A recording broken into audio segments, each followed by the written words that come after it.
Berikut update perang Rusia versus Ukraina hari ke-837. Presiden Amerika Serikat, Joe Biden memperingatkan Presiden Rusia Vladimir Putin tidak akan berhenti di Ukraina dan seluruh Eropa akan terancam. Presiden Prancis Emmanuel Macron dan Presiden AS Joe Biden sepakat akan terus mendukung Ukraina.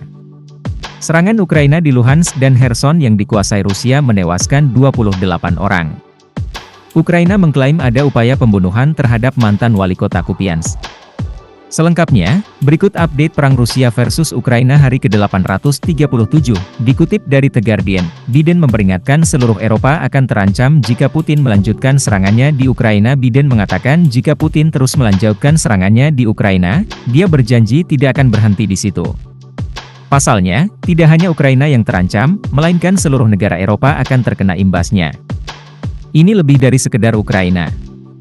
Seluruh Eropa akan terancam, tapi kami tidak akan membiarkan hal itu terjadi, katanya. Meski begitu, ia menegaskan bahwa Amerika Serikat akan terus mendukung Ukraina.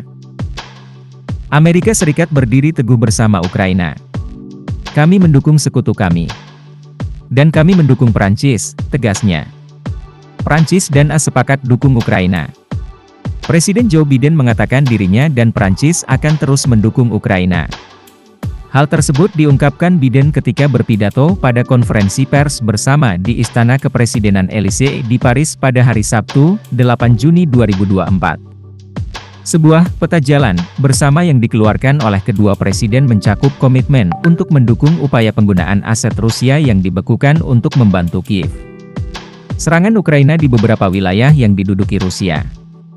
Seorang pejabat yang dilantik Rusia mengatakan, Ukraina telah melancarkan serangan di Luhansk dan Kherson, di mana kedua wilayah tersebut telah diambil alih oleh Rusia. Serangan tersebut menewaskan 28 orang. Rusia dan Ukraina terus saling melancarkan serangan drone semalaman hingga Sabtu.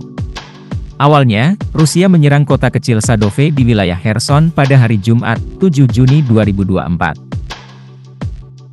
Gubernur yang ditunjuk Moskow, Vladimir Saldo mengatakan korban tewas akibat serangan tersebut adalah 22 orang dan korban luka 15 orang. Namun pada hari Sabtu, korban bertambah. Saldo mengatakan 2 jenazah baru berhasil dikeluarkan dari reruntuhan serangan Ukraina pada hari Sabtu. Kantor berita negara Rusia Interfax mengutip otoritas regional yang mengatakan bahwa jumlah korban tewas menjadi 6 orang. Sementara Ukraina tidak mengomentari serangan tersebut. Pejabat Ukraina menyebut ada upaya pembunuhan terhadap mantan wali kota Kupiansk. Mantan wali kota Kupiansk, Hennady Matsehora saat berada di wilayah Belgorod, Rusia, yang berbatasan dengan Ukraina tiba-tiba diserang.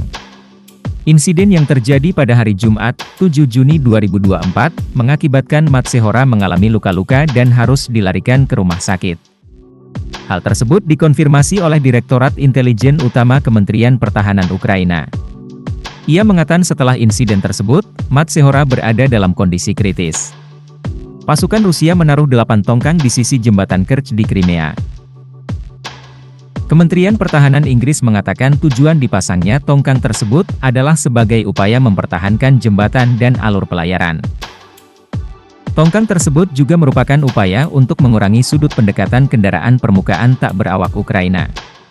Rencana, pemasangan tongkang akan dimulai pada 10 Mei dan selesai pada 22 Mei 2024. Pertahanan udara Ukraina mengklaim telah menembak jatuh 9 dari 13 drone Rusia. Angkatan Udara Ukraina mengatakan ke-13 drone tersebut ditembak di wilayah tengah Poltav, wilayah tenggara Zaporizhia dan di Dnipropetrovsk, serta wilayah Kharkiv di timur laut.